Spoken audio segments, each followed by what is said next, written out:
नमस्कार सर्वांना, श्री स्वामी समर्थ। तर आपले मार्गशीर्ष पूजेचा जो व्हिडिओ आहे तो तुम्ही बघितलाच असेल।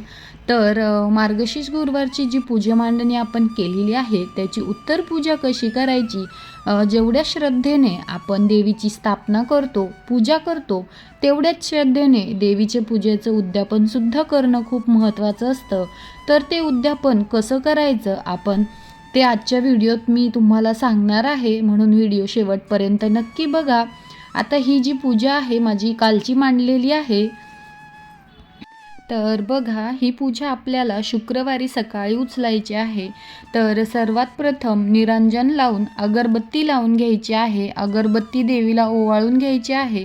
त्याच्यानंतर देवीला आपल्याला हळदी कुंकू लावून घ्यायचं आहे आणि आपण पूजेमध्ये जेवढ्या देवांच्या मूर्त्या मांडलेल्या आहे त्या देवांच्या मूर्त्यांना सुद्धा आपल्याला हळदी कुंकू लावून घ्यायचं आहे। तसेच आपल्याला स्वतःला सुद्धा आपल्याला हळदी कुंकू लावून घ्यायचं आहे। सकाळी उठायचं आणि लगेच देवीचा मुखवटा उचलायचा असं होत नाही। उत्तर पूजा ही खूप महत्त्वाचा भाग असतो। तर अशा प्रकारे आपल्याला सर्वांची पूजा करून घ्यायची आहे।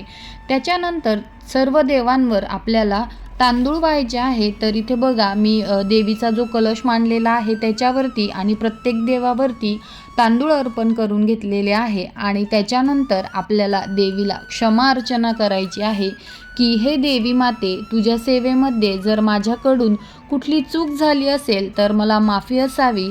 आज जी मी तुझी उत्तर पूजा करत आहे तर ही पूजा तुम्ही मानून घ्या असं बोलायचं आहे। त्याच्यानंतर आपल्या महालक्ष्मी व्रताचं जे पुस्तक आहे त्या पोथीच्या शेवटच्या पानावर देवीची आरती असते। ती आरती आपण पूजा केल्यावरही म्हणतो। तीच आरती आपल्याला उत्तर पूजेच्या आधी बोलायची आहे आणि देवीची आरती करून घ्यायची आहे। तर आरती झाल्याच्या नंतर आपण जो देवीचा कलश मांडलेला आहे किंवा जो नारळ आपण पूजेत मांडलेला आहे तर त्या खालच्या कलशाला आपल्याला 5 वेळेस हलवून घ्यायचं आहे। लक्षात ठेवा, 5 वेळेस हलवायचं आहे। त्यानंतर कलशावरील नारळसुद्धा आपल्याला 5 वेळा असा घटावरून खाली वर करून घ्यायचा आहे। अशा प्रकारे आपल्याला घट हलवायचा आहे। आणि त्याच्यानंतर एका ताटामध्ये आपण जे काही पूजेमध्ये देव मांडले होते ते सर्व उचलून घ्यायचे। तर मी ज्या पण मूर्त्या पूजेत मांडलेल्या आहे, जसे की गणपती बाप्पा, महालक्ष्मीची मूर्ती, श्रीयंत्र, कवड्या, असं जे काही मी पूजेत मांडलेलं आहे ते मी एका ताटात काढून घेतलेलं आहे। त्याच्यानंतर आपण पूजेत जे काही वेणी, हार, गजरा, फुलं जे काही देवीला अर्पण केलेली आहे ते सर्व काढून घ्यायचे आहे। तर बघा, मी जे जे फुलं देवांना अर्पण केलेली होती ते असं एका ताटात काढून घेते। आणि आता हे फुलांचं काय करायचं, तर हे सर्व तुम्ही निर्माल्यात टाकू शकता। आणि जर देवीची वेणी जर चांगली असेल, ती सुकलेली नसेल, तर ती तुम्ही स्वतःही लावू शकता। तर हे जे पानं किंवा जे तांदूळ आपण पूजेत देवांच्या खाली वापरलेली होती हे सुद्धा आपल्याला निर्माल्यात टाकायचं आहे। आणि ही वेणी जर चांगली असेल तर हे तुम्ही देवीचा प्रसाद म्हणून स्वतःही लावू शकता, नसेल चांगली तर ही सुद्धा तुम्ही निर्माल्यात टाकू शकता। तर त्याच्यानंतर आपण पूजेत वाहिलेली फळं किंवा नैवेद्य, प्रसाद यांचं काय करायचं, तर पूजेमध्ये जे आपण ठेवलेली फळं आहे किंवा जो प्रसाद आहे आपण घरातल्यांनीच तो खायचा आहे। कारण हा प्रसाद बाहेरच्यांना द्यायचा नाही, कारण की यामध्ये देवी आईचा आशीर्वाद असतो। तो प्रसाद आपण घरातल्यांनीच खायचा। आणि त्याच्यानंतर देवीचा जो मुखवटा, वस्त्र, दागिने हे सर्व काढून घ्यायचं आहे। पूजेत ज्या काही आपण वस्तू मांडलेल्या आहे त्या सर्व व्यवस्थित काढून ठेवायच्या आहे। त्यानंतर देवीचा मुखवटा आपल्याला अगदी व्यवस्थित काढून घ्यायचा आहे आणि हा मुखवटा एखाद्या प्लॅस्टिकच्या बॉक्समध्ये आपल्याला रॅप करून ठेवायचा आहे, जेणेकरून या मुखवट्यावर काही स्क्रॅच पडणार नाही, तो व्यवस्थित राहील। तर तो पण व्यवस्थित काढून घ्यायचा आहे आणि पुढच्या गुरुवारी आपण तोच मुखवटा वापरला तरीही चालतो। आणि आता देवीला घातलेले जे दागिने आहे ते सुद्धा तुम्ही पुढच्या गुरुवारी तेच वापरू शकता। तर आता कलशात ठेवलेला नारळ कसा ठेवायचा, तर हा नारळ आपल्याला 4ही गुरुवार हाच वापरायचा आहे।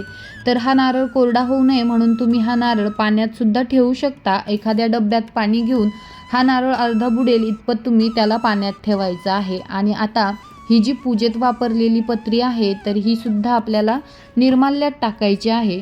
पण त्याआधी यातील 4 पानं आपल्या घरातील चारी दिशेला प्रत्येकी एक पान आपल्याला ठेवायचं आहे.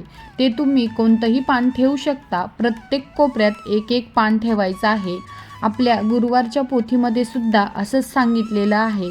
त्यानंतर हे जे कलशातील पाणी आहे, हे पाणी तुम्ही तुळस सोडून इतर कुठल्याही झाडाला घालू शकता. फक्त हे पाणी आपल्याला बेसिंगमध्ये किंवा कुठं टाकून नाही द्यायचं आहे. जिथे आपल्याकडनं ते ओलांडल्या जाईल तर हे पाणी शक्यतो तुम्ही झाडांनाच टाकायचं आहे.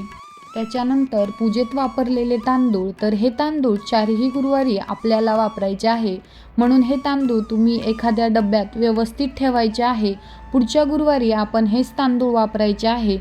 तर बघा, हे सर्व तांदूळ तुम्ही एखाद्या छोट्याशा प्लास्टिकच्या डब्यात ठेवू शकता. जर तुम्ही असेच बांधून ठेवले तर याला बुरशी लागायची भीती असते किंवा खराब व्हायची भीती असते. त्याच्यामुळे हे तांदूळ तुम्ही एखाद्या डब्यात ठेवा, म्हणजे 4ही गुरुवार तुम्हाला हे तांदूळ वापरता येतील.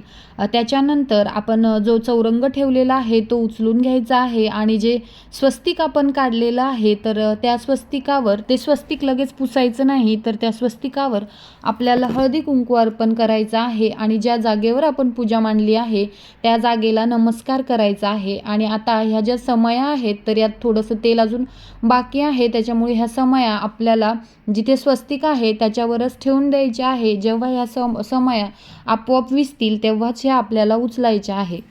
मी सकाळी लवकर उत्तर पूजा करून नंतर मग आपली देवपूजा केली आहे. तर कसा वाटला तुम्हाला आजचा हा व्हिडिओ आवडला असेल तर मला कमेंट करून नक्की सांगा. भेटूया पुढच्या एका नवीन व्हिडिओमध्ये. तोपर्यंत श्री स्वामी समर्थ.